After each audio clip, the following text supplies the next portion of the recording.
झालेले आहेत। तर अविनाश अभ्यंकरांपासून आपण या चर्चेला सुरुवात करूया।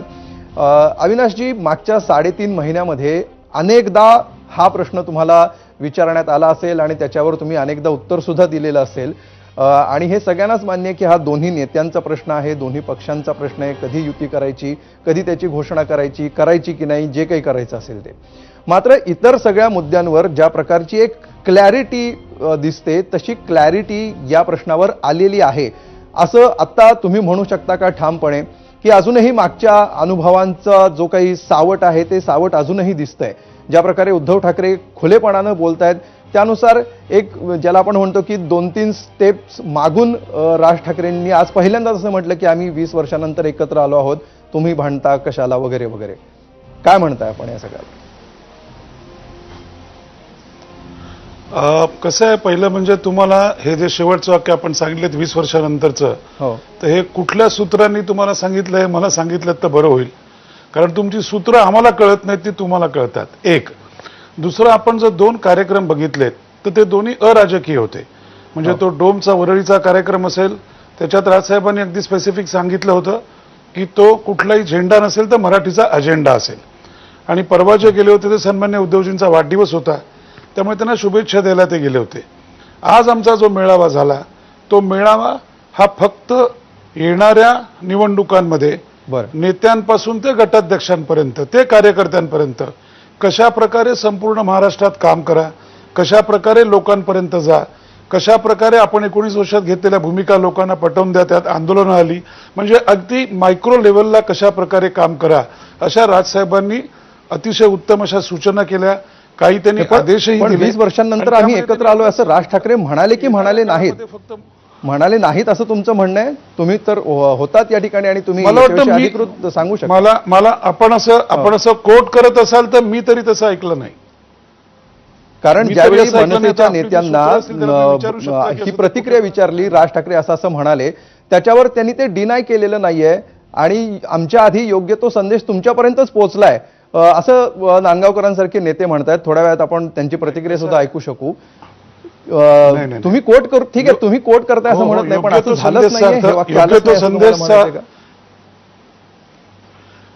योग्य तो संदेशार्थ असा होता की तुम्हाला तो संदर्भ मी नीट सांगतो, त्याच्यामध्ये त्यांचा उल्लेख काही नव्हता। उल्लेख असा होता की तुम्ही सगळे पदाधिकारी आहात, काळाचौगामध्ये काही पदाधिकारी हे बदलले जातात, काळाचौगात काही पदाधिकारी व्यवसाय नोकरीनिमित्त दुसरीकडे जातात, काही लोक अनेक वर्ष काम करून नंतर दुसरीकडे, म्हणजे आपण ज्याला म्हणतो की शांत असतात।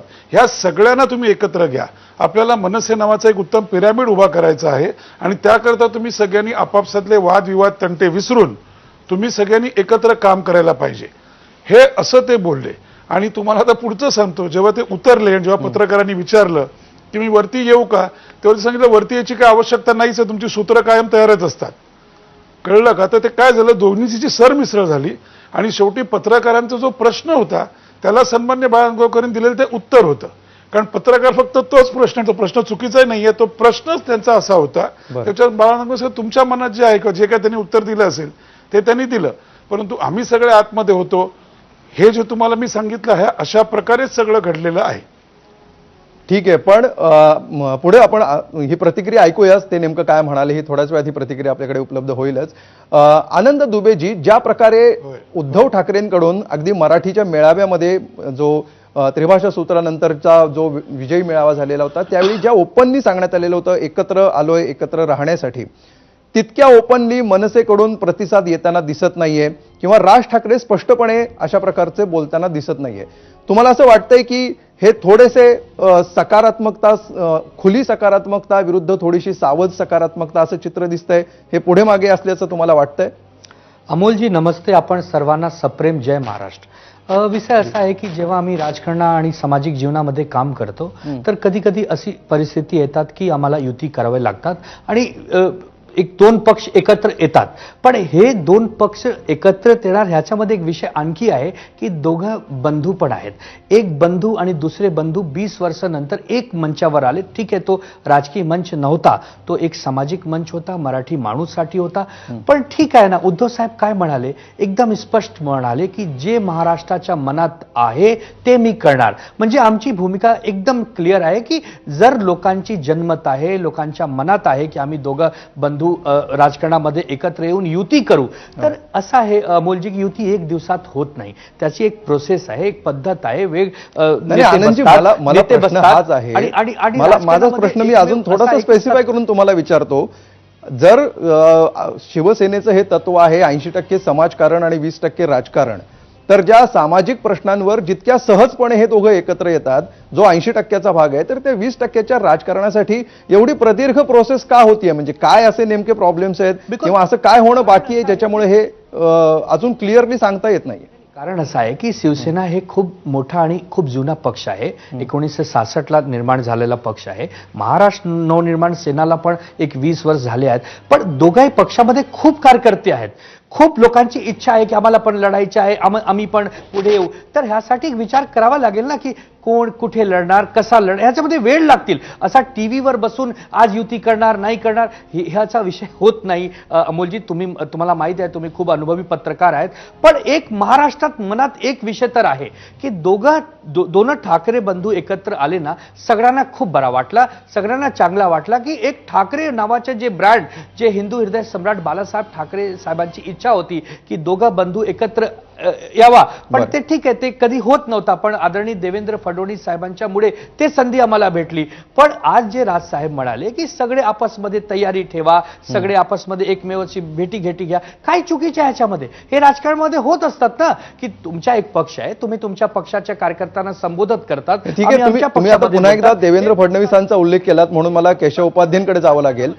केशवजी, या मेळाव्यामध्ये दोन्ही ठाकरे बंधूंनी असं पहिल्यांदा असं म्हणतात की बाळासाहेबांना जे जमलं नाही ते मुख्यमंत्र्यांनी करून दाखवलं. त्यानंतर नुकत्याच झालेल्या सभेमध्ये राज ठाकरेंनी स्क्रिप्ट रायटर फडणवीस नाहीयेत हे त्यांना जाहीरपणे स्पष्ट करावं लागलं, जरी ते कारणीभूत असते तरी सुद्धा. भाजप कसं पाहतंय याकडे? म्हणजे भाजपसाठी सध्या विन विन सिच्युएशन आहे अशी परिस्थिती आहे, त्यामुळे दोन्ही प्रकारच्या रिएक्शन्स येत आहेत आणि या दोन्ही रिएक्शन्सना तुम्ही कशा प्रकारे घेताय?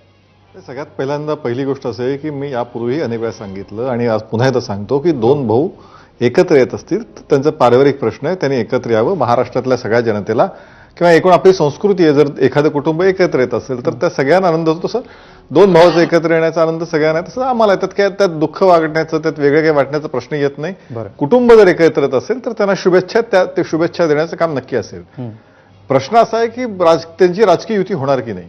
आता इथे अजून म्हणजे उद्धव ठाकरे वारंवार सांगतायत, त्यांनी परवा मुलाखतीत सांगितलं, त्याच्यापूर्वी सांगितलं युती होणार, अमुक तमुक तमुक. त्याच वेळी राज ठाकरे मात्र एकदम काही सावधची भूमिका घेत आहेत. फक्त मी मराठीच्या मुद्द्यावर एकत्र आलो होतो, परवा शुभेच्छा द्यायला एकत्र आलो होतो. असं की त्या दोघांमध्येच जोपर्यंत काही स्पष्ट होत नाही तोवर तिसऱ्या माणसाने त्यावर व्यक्त होणं हे तशा अर्थाने खूप अपरिपक्वत लक्षण होईल. त्यामुळे मुळामध्ये त्या दोघांना पहिली भूमिका स्पष्ट करावी लागेल. एकत्र यायचं की नाही. राहता राहिला प्रश्न भारतीय जनता पार्टीचा की समोर जर एकत्र राहिलं तर म्हणजे पुढचा प्रश्न तुमचा येईलच. मला राहता राहिला प्रश्न तो प्रश्न असं आहे की त्यावेळी मुळामध्ये भारतीय जनता पार्टीचं भूमिका ठरलेली आहे. आम्ही केंद्रात सुद्धा ज्या लोकसभेत आपण बघितलं, लोकसभेच्या वेळी सुद्धा 40पेक्षा अधिक पक्ष एकत्र आमच्यावरती आले होते, पण तरी सुद्धा आम्ही लढलो, आम्ही जिंकलो. पुन्हा एकदा मोदीजी पंतप्रधान झाले. महाराष्ट्रामध्ये महाविकास आघाडी नावाचं एक मोठं गोष्ट एकत्र झाल्या होत्या. अनेक सगळे पक्ष त्यामध्ये एकत्र आले होते. 3 मोठे होते, बाकी पण छोटे छोटे पक्ष होतेच. पण तरीसुद्धा भारतीय जनता पार्टी त्या ठिकाणी घवघवीत भारतीय जनता पार्टीला मिळालं. याचं कारण आहे की मुंबई आणि महाराष्ट्रात मुंबईतकरांनी आपला निर्णय घेतलाय. आम्ही विकासाच्या मुद्द्यावर निवडणुकीला सामोरं जातो. तुमचा मुद्दा असा आहे की जे काही होईल त्यानंतर आपण प्रतिक्रिया देऊ. भाजपची स्ट्रॅटेजी ठरलेली आहे. त्यांनी ते आले किंवा नाही आले तरी आपल्याला फरक पडत नाही असं साधारण भाजपचा टोन दिसतो आहे दिवसभर ज्या प्रतिक्रिया येतात त्यानुसार. संदीप आचार्यांकडे आपण जाऊया. संदीपजी, तुम्ही दोन्ही पक्षांचं राजकारण गेली अनेक वर्ष बघत आलेला आहात. सध्या काय नेमके कळीचे मुद्दे दिसत आहेत की ज्याच्यामुळे अजूनही हे ताक फुंकून पिलं जात आहे? कुठले असे महत्वाचे फॅक्टर्स आहेत की जे निर्णायक ठरणार आहेत पुढे पालिका निवडणुकांच्या तोंडावर? कुठल्या दिशेने हे सगळं जाणार हे ठरवण्यासाठी? तुम्ही एक लक्षात घ्या, हिंदी सक्तीच्या मुद्द्यावरनं जेव्हा GR मागे घेतला गेला त्याच्यानंतर जो विजयी मेळावा झाला, त्या मेळाव्यामध्ये मराठी लोकांची जी एकूण मराठी जनतेची जी काही भूमिका दिसली हं. ती या दोन भावांनी एकत्र यावं, हो. तिथेच एक साधारणपणे चित्र स्पष्ट होत आहे की हे दोघेही भाऊ आगामी काळामध्ये निवडणुकीमध्ये एकत्र येतील. मूळ मुद्दा असा आहे, राज ठाकरे वारंवार सांगतायत की अजून महानगरपालिका निवडणुका जाहीर झालेल्या नाही, हो. त्या होऊ द्या, त्याच्यानंतर काय ते बघू. परंतु तयारी दोन्ही पक्षांची आज एक मानसिकता दोन्ही नेत्यांची दिसते अशी की युती करणं हा एक आता अपरिहार्य भाग आहे, कारण मराठी माणसांनी एकत्र येणं गरजेचं आहे. ते जर एकत्र आले तर त्याचा निश्चितपणे, दोन भाऊ एकत्र आले तर निश्चितपणे आगामी महानगरपालिका निवडणुकीत त्याचा फायदा होईल. हे चित्र आता दोघांनाही स्पष्ट जाणवलेलं आहे. बरं. ह्यात काही दुमत असायचं कारण नाहीये. ते तुम्ही जर एक बघितलं असेल थोडं मागे जाऊन, तर बाळासाहेब ठाकरेंबरोबर ज्यावेळेला राज ठाकरे होते, नारायण राणे होते, एकनाथ शिंदे होते आणि सगळेच जण होते, तेव्हाही एक हाती सत्ता त्यांना मिळाली. कधी प्रजा समाजवादी पक्षाबरोबर त्यांना युती करावी लागली, कधी वेगळ्या पक्षांबरोबर युती आघाड्या कराव्या लागल्या. 85चा काळ वगळला तर त्यांना सातत्याने कोणत्या ना कोणत्या पक्षाबरोबर जावं लागलं. पुढे भारतीय जनता पार्टीबरोबर आले हो. आणि युतीमधनंच